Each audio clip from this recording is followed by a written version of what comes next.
Assalamualaikum warahmatullahi wabarakatuh, teman-teman sekalian. Ya, eh, jadi masih banyak ya beberapa teman-teman ya yang ikut tahsin. Di antaranya ada yang mengikuti tahsin metode UMI, itu sudah belajar.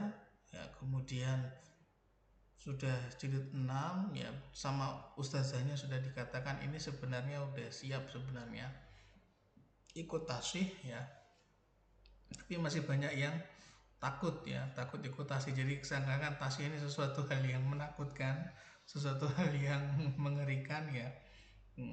Atau mungkin memang ada tujuannya ya, belum siap untuk menjadi guru Quran gitu ya. Tapi buat teman-teman sekalian ya yang pernah ikut ya, saya pun juga pernah mengalami nggak lulus tasih ya.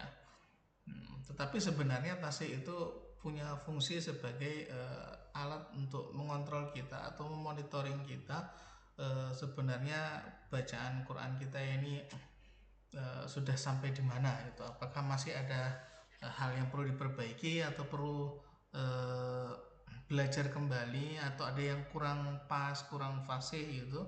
Nah, di situ nanti kita melihat. Nah, kalau di UMI itu ada jilid 1, jilid 2, 3, 4, 5, 6 Qorib ya, tajwid. Nah, itu sebenarnya bisa kelihatan ya beberapa hal buat teman-teman semuanya.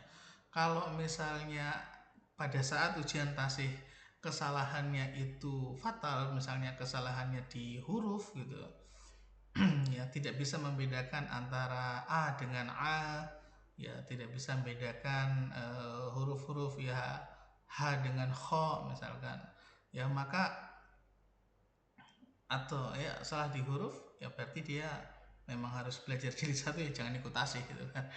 Kalau ternyata kesalahannya itu ada di eh, harokat, ya ini harokat A, I, U nya itu sering keliru yuk, masa sering keliru tuh ya, berarti jilid 2 kan, seperti itu.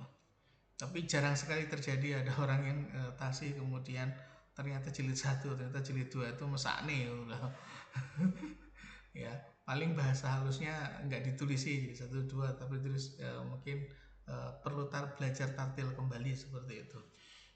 Nah, paling sering terjadi sebenarnya di tasi itu ternyata rekomendasinya adalah jilid 3. Kenapa? Karena ternyata permasalahannya tuh masih sering salah, tidak konsisten di mat biasanya. Bacaan panjangnya itu yang 2 harokat motobi'inya itu tidak konsisten. Kadang kelebihan ya, atau mungkin kadang lupa dipanjangkan seperti itu. Nah, nah kalau yang jilid kalau misalnya dia bacaannya itu ternyata masih ada yang kepantul-pantul padahal bukan kol-kolah, nah biasanya rekomendasinya dia di jilid 4. Nah, kalau ternyata dia misalnya eh, masalahnya di gunahnya kurang ditahan, ikhfa-nya kurang gitu ya.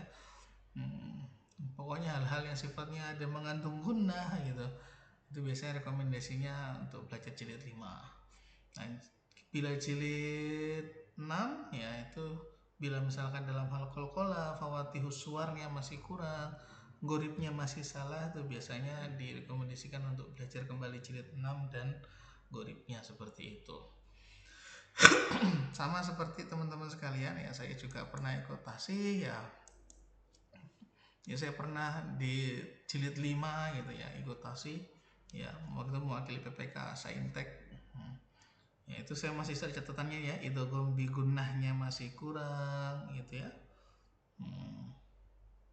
Mizanul gunnahnya masih kurang gitu ya. Jadi direkomendasikan untuk belajar di jilid 5 gitu ya, sama teman-teman sama pengarang pentasihnya ya itu. Ini di UMI Jogja waktu itu. Ya saya belajar lagi gitu 2016 waktu itu. Nah, ketika saya belajar lagi, belajar terus ya, alhamdulillah ya di 2019 ya, di 2019 ikut tasih, baru kemudian lulus alhamdulillah. Panjang ya.